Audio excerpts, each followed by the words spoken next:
Assalamualaikum, balik lagi ke Ngobrol dengan Mbak Z dengan dua orang istimewa. Yang satu adalah founder rumah konseling, yaitu suami saya, Dr. Muhammad Iqbal.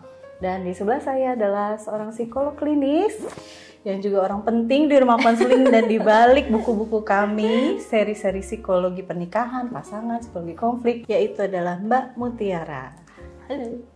Oke, obrolan. Baru kali pertama ya. Iya. Tampil ya. Selamat datang di rumah konseling. Biasanya di balik layar ya. Lumayan. Jadi setiap kesuksesan sebuah usaha itu pasti ada orang yang nggak tampil. Ya, betul. Dan Mbak Mutiara lah yang selalu membersamai kita dari dulu ya. Obrolan kita nih berarti bakal seputar dunia konseling dan psikologi. Pak Iqbal, Mbak Mutiara dengan begitu banyaknya pengalaman, pasti adalah ya kasus-kasus yang trending, topiknya laris manis. Apa kira-kira Pak Iqbal duluan nih? Ya sekarang tren-tren terbaru perceraian, perselingkuhan. Tapi entah kenapa ini semua juga ada korelasi dengan kesehatan mental. Ada korelasi dengan kesehatan jiwa, termasuk juga gangguan kepribadian. Nah ini menarik nih, karena ternyata banyak pasangan itu nggak menyadari kalau pasangannya itu memiliki masalah kesehatan mentalnya. Dia cuma bilang marah-marah. Marah-marah itu udah salah satu indikator sebenarnya. Kemudian apalagi mood swing, ya. Kadang-kadang sedih, kadang-kadang gembira, atau ya tadi masalah NPD, ya, narcissistic personality disorder, dia nggak punya empati. Pokoknya yang penting dia pengen dipenuhi, ya seperti princess lah ya. Atau juga masalah-masalah suami yang selingkuh, tapi setelah didalami ini ada gangguan dengan kesehatan jiwanya, mentalnya. Bahkan juga ada saya temukan ada korelasi dengan orang-orang yang memiliki selingkuh ini dengan perilaku korup di pekerjaannya. Jadi setelah saya tanya, kok bapak bisa selingkuh, open BO? Ya saya punya uang haram, saya ngorup di kantor sehingga saya bisa foya-foya, kira-kira gitu. Jadi ini menarik ini. Nanti mungkin Mbak Mutiara jelasin. Silakan Mbak Mutiara. Iya menarik, baru tahu juga Pak. Kalau ternyata itu ya ada klien-klien yang selingkuh di luar ternyata dari uang korup gitu ya kan. Berarti dia melakukan perilaku menyimpang juga nih di kantor. Memang sih sekarang yang trennya itu adalah orang-orang dengan gangguan kepribadian ya, yang paling sering kita dengar gitu. Oh aku punya masalah NPD, oh aku punya masalah BPD, banyak tuh kan sih macam-macam ya. Oke. Nah kalau NPD itu kita sebut sebagai narcissistic personality disorder, berarti gangguan kepribadian narsistik. Kalau BPD borderline personality disorder, gangguan kepribadian ambang. Ada lagi tuh macam-macam sebenarnya gangguan kepribadian. Gangguan kepribadian ini sendiri itu ada di bawah naungan lah dari gangguan-gangguan mental. Karena gangguan mental itu kan macam-macam. Salah satu jenisnya tuh gangguan kepribadian. Nah, gangguan kepribadian ini nih yang macam-macam lagi gitu bentuk-bentuknya. Iya. Wah, ini kayaknya sambil kita ngobrol ada air kelapa ini biasanya. Langsung dari Pulau Bali. Terima kasih.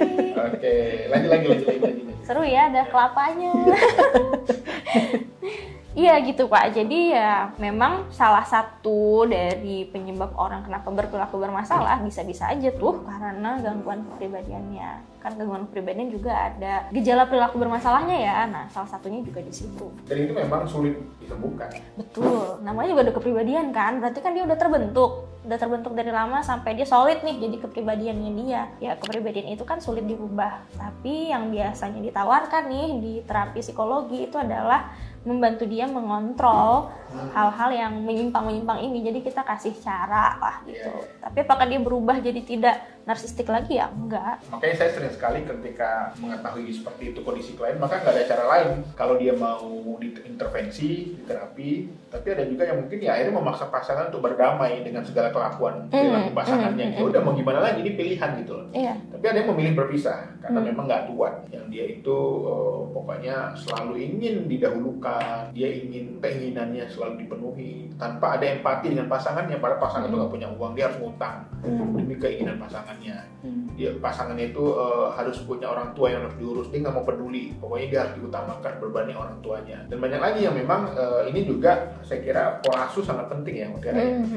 Kira-kira gimana peran pola asuh yang sangat penting terhadap pembentukan kepribadian itu? Kalau orang dibentuk kepribadiannya kan kepribadian munculnya setelah kita dewasa ya kan, dan kepribadian itu muncul dari apa yang kita lakukan dari kecil banget, dari baru lahir lah. Itu kan membentuk persepsi kita tentang moral, tentang bagaimana kita harus berperilaku sampai ujungnya jadi kepribadian. Ya peran yang paling utama dalam pembentuknya adalah yang core-nya ya, paling intinya ya pasti parenting atau pola asuh gitu kan. Baru setelah itu kita lihat lingkungannya, dia dibesarkan di lingkungan yang seperti apa. Tapi ya mau bagaimanapun lingkungan, peran pentingnya adalah di mana, di pola asuh kan. Ya, saya melihat memang justru karena banyak orang-orang memiliki masalah dalam kepribadian karena mereka tidak hidup dari lingkungan sosial yang suportif, keluarga-keluarga yang eksklusif ya.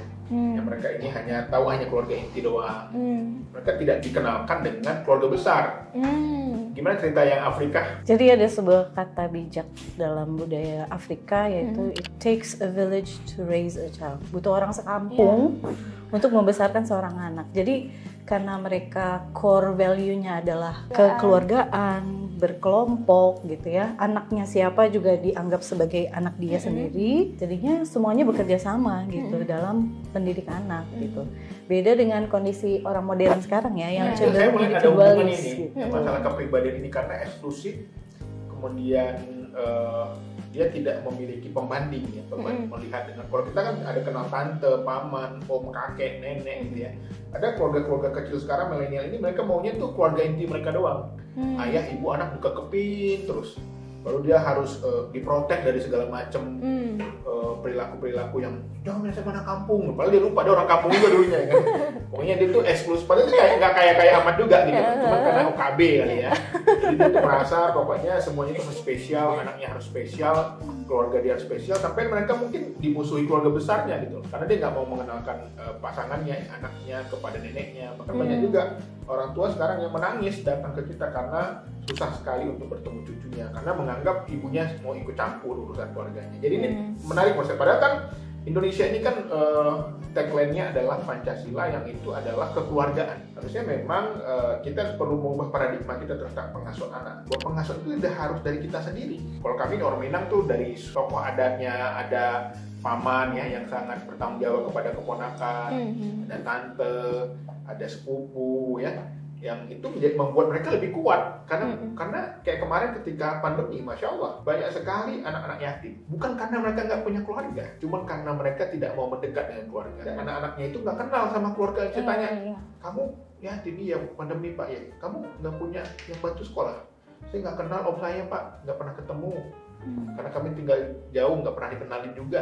Itu juga jadi tantangan. Jadi para milenial sekalian, bahwa kita juga perlu berpikir bahwa sesungguhnya keluarga itu bukan hanya ayah, ibu, dan anak, tapi keluarga itu adalah keluarga besar, termasuk orang sekampung ya, yang mungkin bisa jadi salah satu yang menguatkan, mendukung kita satu hari menjadi orang yang sukses. Mungkin ini ada efeknya juga sama inner child kali ya, karena ngerasa bahwa orang tuaku dulu tuh cuma menorehkan luka dan trauma, aku nggak akan mempercayakan anakku untuk diasuh sama atau dekat dengan kakek neneknya gitu.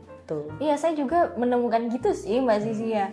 Jadi memang ini adalah, saya bisa memahami ini adalah suatu usaha dari orang tua untuk membuat, dia kan punya sistem parenting ya, orang-orang tua sekarang kan paham ya tentang parenting gitu ya, dia pengen menerapkan parenting yang ideal ke anaknya. Iya, dengan pengetahuan yang terbatas itu. Ya gitu.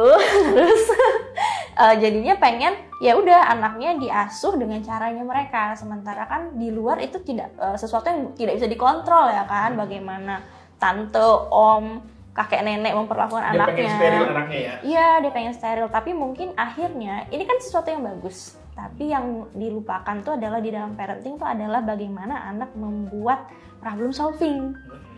Jadi dia sudah punya nih value dari rumah bahwa oh nggak boleh A, nggak boleh B, nggak boleh C. Dia punya aturan gitu kan, aturan rumah. Tapi once ketika dia misalnya melakukan pelanggaran karena ada orang lain yang udah nggak apa-apa minum aja gitu ya kan, kata mama atau neneknya, dia nggak punya kontrol terhadap dirinya, dan itu tidak diajarkan di dalam parentingnya karena terlalu dikekepin kalau katanya Pak Iqbal gitu kan. Sebenarnya nggak ada masalah gitu kan mau anak kita diasuh dengan cara apapun, cuman yang paling penting dan tidak perlu, yang perlu kita juga harus ingat adalah ngajarin anak problem problem solving dan kontrol diri gitu kan, bukan sekedar menyiapkan lingkungan yang steril, karena namanya hidup ya nggak ada yang steril gitu kan. Ini penting ya, jadi rekan-rekan sekalian bahwa budaya kita adalah budaya masyarakat kekeluargaan, beraktivitas sosial. Ini penting juga, anak-anak itu harus berteman dengan lingkungan. Kadang-kadang kan tinggal di kampung tuh nganggap orang kampung tuh hina gitu loh. Saya sedih juga kadang-kadang. Gue saya tanya ibu kampungnya di mana, bu? Saya di gunung sana pak, parah lagi bu. Jadi, tapi di kampung banyak stimulasi ya kan Pak, padahal. Karena ini stigma anak kampung itu nakal, jorok, apalagi pokoknya ya yang negatif. Padahal kan bagi anak kampung tuh banyak sekali pelajaran hidup loh, tentang persahabatan, tentang pertemanan, tentang solidaritas, kekeluargaan.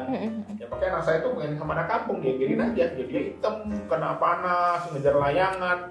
Ya kan itu bagian dari proses, jatuh, luka, berdarah itu bagian dari proses yang membuat dia satu hari akan memiliki kenangan hidup gitu. Iya. Tapi sekarang banyak orang tua ini nggak mau anaknya itu keluar rumah, selalu di lingkungan yang ber-AC, dikasih internet, akhirnya mereka tumbuh menjadi seperti kristal. Dari jauh bagus, wah ini ganteng, bersih, putih. Tapi begitu kesenggol rapuh, hancur lebur. Karena mereka tidak terbiasa dengan masalah. Kalau berteman dengan anak-anak setempat kan mereka mungkin ada bullying, mungkin ada berantem, konflik. Tapi disitulah nanti terbangun solidaritas, terbangun problem solving tadi. Ya, dulu saya ingat banget dulu di kampung saya tuh sering banget berantem antar kelompok gitu ya, antar anak-anak lah ya. Wah, tapi nanti ada gencatan senjata. Oke, kita damai dulu. Kamu punya apa? Ya kan? Di situ kita berlatih untuk bernegosiasi. Iya, betul. Lobby ya. Lobby. Kan udah nonjoknya jangan keras-keras ya gitu ya. Atau tadi teman kami senjatanya direbut tuh, mana balikin dulu gitu ya.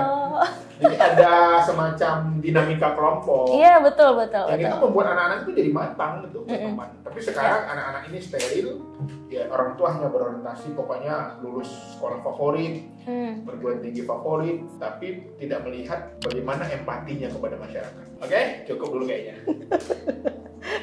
Minum dulu. Belum ada sponsornya Pak, itu ada sponsornya. Polos. Masih teman-teman yang pengen endorse minuman makanan bisa. Oke guys, seru ya pembahasan kita. Jangan lupa follow kedua orang ini di sosmednya masing-masing. Ada di sini. Mau tanya-tanya seputar masalah galau atau masalah hidup, tulis aja di komen. Pamit dulu. Assalamualaikum.